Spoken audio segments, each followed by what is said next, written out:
দিন কায়েমের আন্দোলন করা ফরজ, এইটা অনেক বড় বড় আলেম ওলামাও তো বলেন না।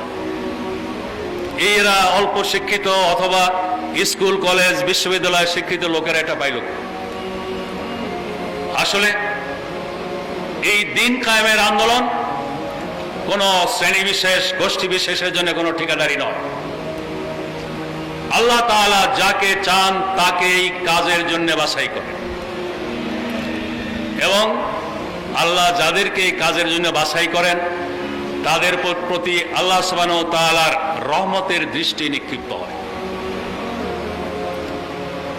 সূরা মায়েদার মধ্যে আল্লাহ সুবহানাহু ওয়া তাআলা বলেছেন, মান ইয়ারতাদ্দা মিনকুম আন দীনিহি ফাসাউফা ইয়াতি আল্লাহু বিকওমিন ইউহিব্বুহুম ওয়া ইউহিব্বুনাহু আযিল্লাতিন আলাল মুমিনিন আইজ্জাতিন আলাল কাফিরিন ইউজাহিদুনা ফি সাবিলিল্লাহি লা ইয়াখাফুনা লাওমাতা লাইমিন যালিকা ফাদলুল্লাহ ইউতিহি মান ইয়াশা ওয়াল্লাহু যুল ফাদলিল আযীম। এখানে দুইটি বিষয় আমি দেখি। একটা হলো দিন কায়েমের আন্দোলনে কারো ঠিকাদারি নেই, স্থায়ী ইজারাদারি নেই। যারা এই দিন কায়েমের আন্দোলনের সুযোগ পায় তারা যদি এর হক আদায় করে, আল্লাহ তাআলা যতদিন তারা হক আদায় করে এর উপরে রাখেন। যদি হক আদায় করতে ব্যর্থ হয় তাদের পিছে হটিয়ে দিয়ে অন্য কাউকে সামনে আনে। তাদের পরিচয় বলতে গিয়ে এক নম্বরই আল্লাহ বলছেন ইউহিব্বুহুম, আল্লাহ তাআলা তাদেরকে ভালোবাসেন। এটা আমাদের জন্য বড় আবেগের কথা। একামতে দ্বীনের ফরজিয়াতের অনুভূতি তারাই লাভ করতে সক্ষম হয় যাদের প্রতি আল্লাহ তাআলার রহমতের দৃষ্টি পড়েছে, সেই সাথে তারাও আল্লাহকে ভালোবাসে। তারা আল্লাহর পথে জিহাদ করে, কোন নিন্দুকের নিন্দা, সমালোচকের সমালোচনার ধার ধারে না। এটা আল্লাহর পক্ষ থেকে একটি বাড়তি নিয়ামত। আল্লাহ তাআলা যাকে চান তাকে এই নিয়ামত দান করে। এই দৃষ্টিতে ইসলামী আন্দোলনের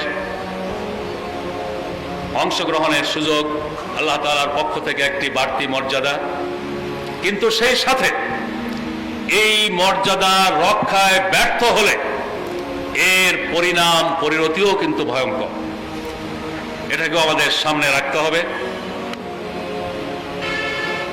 এই আন্দোলনে সবর এবং তাওয়াক্কুলের গুরুত্ব সবচেয়ে বেশি। এই আন্দোলনে অতীতে যারা নেতৃত্ব দিয়েছেন, আম্বিয়া কিরাম আলাইহিস সালাম, সিদ্দিকিন, সালেহিন, শুহাদা, তারা সকলেই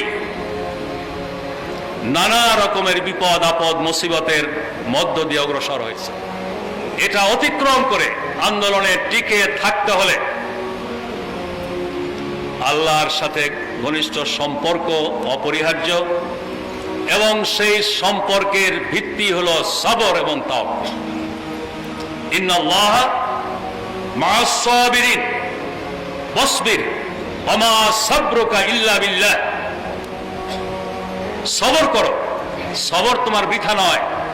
তুমি সবর করলে তোমার সাথে